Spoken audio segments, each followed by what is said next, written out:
Please welcome, by way of satellite, Franklin Graham. Franklin, I know that this is an incredibly hectic time for you and all the volunteers of Samaritan's Purse. Give us an update on the efforts to assist those out there on the East Coast. The roads many areas are impassable. There's flooding that's taking place. So it's going to be very difficult to get in, but that's what we're planning. We're planning to be there for the long haul, maybe weeks, maybe even there for months.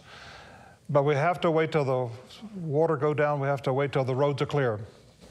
Franklin, when you see one of these big storms headed your way, what can you do in advance of the storm in staging supplies and materials, certainly out of the way of the actual damaged area? But how do you begin to prepare when you see it coming? Well, first of all, we have a large warehouse here in North Carolina, and it's stocked with all the equipment and supplies that we need. So when a hurricane comes, if it's going to be a rain event like this one, we support our trucks with all the material that we need to respond to a flood. If it's going to be a wind, we stock our trucks a little bit differently. We're ready to go whenever, and we'll be there with the appropriate material. Franklin, I know that Samaritan's Purse was months in the Texas area after Hurricane Harvey, an extraordinary event, and what you guys did was not only provide physical assistance, but spiritual. Looking at these two storms, Florence and Harvey, what are the similarities? What are the big differences that you're seeing so far? Well, right now I see a lot of similarities and not a whole lot of difference. But right now this is a rain event, and it's going to be a major rain event. And of course it's hitting the southern part of, it'd be hitting South Carolina, the southern part of North Carolina, with all of this water, and then it's going to come up into the mountains where we live, and then you've got all this water coming into the mountains, and it will be going back down into the Piedmont area, and it's going to be it's like a double whammy. So it's going to be very difficult for the people in the lower part of South Carolina, very difficult. Tell us, how does Samaritan's Purse bring not only physical, but spiritual assistance to people who've been through something traumatic? Well, first of all, I think it's important that people know and understand that God is not mad at them. A lot of times when a person experiences a storm, they think, well, God must be judging me for something I have done. And I don't believe that, Governor. I believe all of us go through storms, different kinds of storms in life. But in the midst of those storms, God is still there.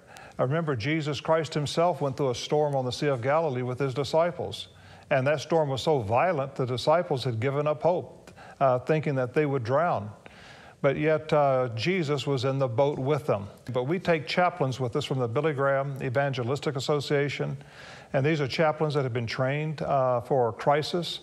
And so when we go in with our teams to work on a person's home to help clean it up, mud it out, cut the trees off their roof, we have chaplains there to work with the homeowners, to pray with them, to counsel with them, to talk to them. And we're able many times, Governor, to lead people to faith in Jesus Christ that have never trusted in Jesus Christ. And it's a great opportunity for us to not only just love on them, but to witness to them, and then to bring the practical help beside the spiritual help. Let's talk about the volunteers of Samaritan's Purse, because this requires a lot of manpower. You have employees, but you also bring together thousands of volunteers from all over the country. How does a person become a Samaritan's Purse volunteer, and how will you use them and employ them? We'll need a pipeline full of volunteers, because we're still in Texas after Hurricane Harvey. We're still down there working, and we'll be there probably for another at least another 2 years.